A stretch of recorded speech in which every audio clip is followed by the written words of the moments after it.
O assunto agora é sobre dízimos. Velho Testamento, Malaquias, capítulo 3, versos 8 e 10.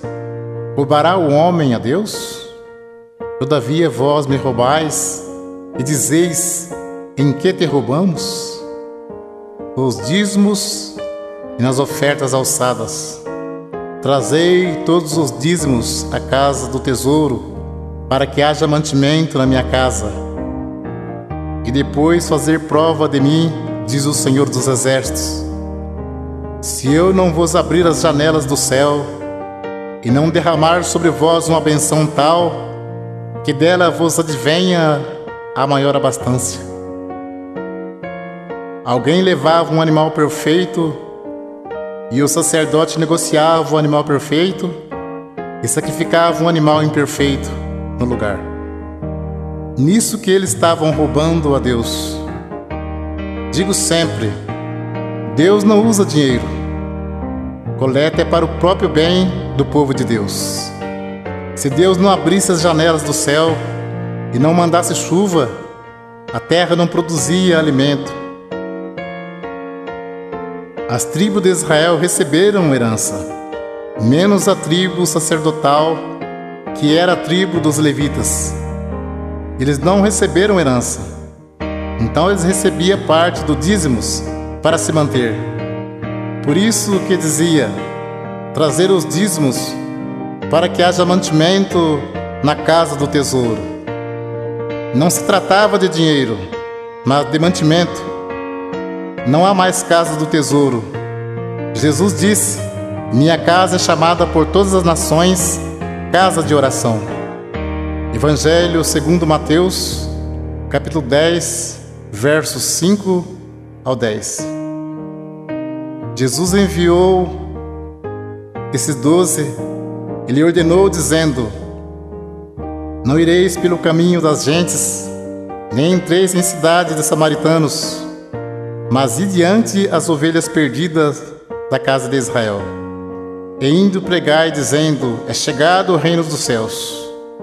Curai os enfermos, limpai os leprosos, ressuscitai os mortos, expulsai os demônios, de graça recebestes, de graça dai. Não possuai ouro, nem prata, nem cobre em vossos cintos, porque digno é o operário do seu salário. Nem alforje para o caminho, nem duas túnicas, nem alparcas, nem bordão, porque digno é o operário do seu alimento. Podemos cumprir com alegria a missão de anunciar o Evangelho da graça. Jesus já pagou a nossa salvação com o precioso sangue que Ele derramou no duro madeiro da cruz. Enviando o apóstolo disse, de graça recebeste, de graça dai. Não precisa explorar ninguém. A parte material, Deus tudo provê na nossa vida. Jesus Cristo, sendo Filho de Deus, não poderia vir desfazendo a lei de Deus. Tanto é que Ele foi circuncidado ao 8º dia, segundo o uso da lei. Foi levado ao templo para ser consagrado, segundo o uso da lei. E cumpriu celebrando a última Páscoa. Então Ele cumpriu a lei e trouxe a graça. A lei e os profetas duraram até João. A graça e a verdade vieram por Jesus Cristo. Hebreus capítulo 7, verso 9, 18 e 19. E para assim dizer, por meio de Abraão até Levi, que recebe dízimos, pagou dízimos, porque o precedente mandamento é abrogado por causa da sua fraqueza e inutilidade. Pois a lei nenhuma coisa aperfeiçoou, e desta sorte é introduzida uma melhor esperança, pelo qual chegamos a Deus. Hebreus capítulo 7, versos 12, 13 e 14. Porque mudando-se o sacerdócio, necessariamente se faz também mudança da lei.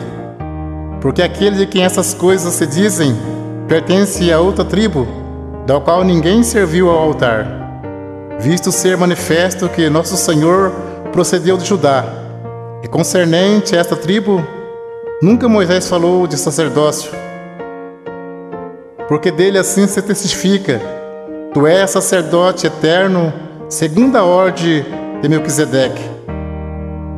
Jesus procedeu da tribo de Judá e não da tribo de Levi, que era a tribo dos sacerdotes. Então, se muitos espertalhões pregam que tem que pagar dízimo hoje, por que eles não se preocupam em cumprir mais algum mandamento da lei? Porque o assunto deles é só dinheiro. Procura enganar, sendo que dízimos era para que houvesse mantimento na casa do tesouro. Muitos querem tirar proveito para ganhar dinheiro, dizendo: digno é o obreiro do seu salário. Mas isto é mesmo que dizer: digno é o obreiro do seu alimento. O apóstolo Paulo disse em Atos capítulo 20, versos 33 ao 36: de ninguém cobicei a prata, nem o ouro, nem o vestido. Vós mesmos sabeis que para o que me era necessário a mim e aos que estão comigo, essas mãos me serviram. Tenho-vos mostrado em tudo que, trabalhando assim, é necessário auxiliar os enfermos e recordar as palavras do Senhor Jesus, que disse: mais bem-aventurado coisa é dar do que receber. E havendo dito isto, pôs-se de joelhos e orou com todos eles. Mas o assunto viver do Evangelho era alimento, e não receber dízimos. Para você entender mais fácil, os apóstolos poderiam viajar em missão e ficar na casa de alguém não crente e ali se alimentar por alguns dias. E como Deus estava chamando também pessoas pobres, em vez dos apóstolos pedir dinheiro aos novos convertidos, eles os ajudavam. Vamos ler aos Romanos capítulo 15, versos 26 e 27. Porque pareceu bem a Macedônia e a Acaia fazerem uma coleta para os pobres dentre os santos que estão em Jerusalém. Isso lhe pareceu bem, como devedores que são para com eles, porque se os gentios foram participantes dos bens espirituais, devem também ministrar os temporais. Confira esse assunto com atenção. Paulo disse em 1 Coríntios, capítulo 9, verso 12 ao 14 e 15 ao 18.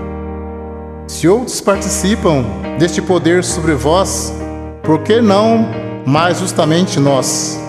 Mas nós não usamos desse direito, antes suportamos tudo para não pormos impedimento algum ao Evangelho de Cristo.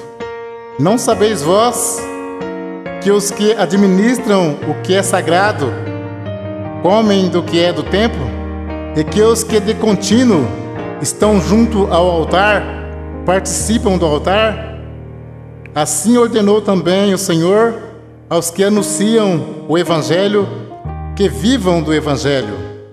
Mas eu de nenhuma destas coisas usei, e não escrevi isso para que assim se faça comigo, porque melhor me fora morrer do que alguém fazer vã esta minha glória. Porque se anuncio o Evangelho, não tenho do que me gloriar, pois me é imposta esta obrigação.